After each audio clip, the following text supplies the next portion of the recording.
Hello and welcome!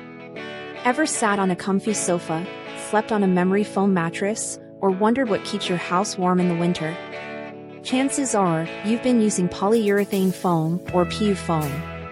It's a remarkable material that's all around us, but how is it actually made? It might seem complex, but it's really just a fascinating bit of chemistry that happens very, very quickly. Today, we're going to break down the simple science behind how this squishy, versatile material comes to life.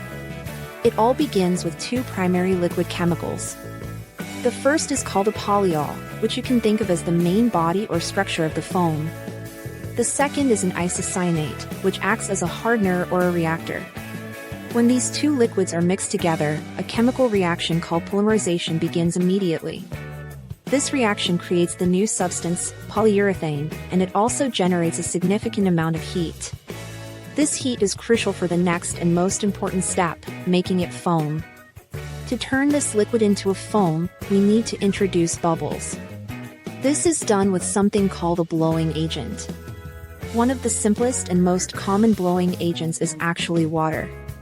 When a small, precise amount of water is added to the chemical mix, it reacts with the isocyanate to produce carbon dioxide gas.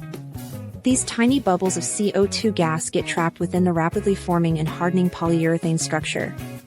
This is what causes the mixture to expand dramatically, sometimes up to 30 or 40 times its original volume, creating the light, cellular structure we recognize as foam. In a factory setting, this process is carefully controlled. The polyol, isocyanate, water, and other additives like catalysts to speed up the reaction are all pumped into a mixing head. This ensures they are blended together perfectly. The liquid mixture is then immediately poured onto a long, moving conveyor belt. As it travels down the line, you can see the chemical reaction in action as the liquid rises like a giant loaf of bread, expanding and solidifying. After it has fully risen and cured, this huge block of foam, called a slab stock, is then cut with industrial saws into sheets, blocks, and any custom shape needed for products like furniture cushions, car seats, or insulation panels. By changing the specific types of polyols and additives, manufacturers can create a huge variety of foams, from very rigid and strong foams to incredibly soft and flexible ones.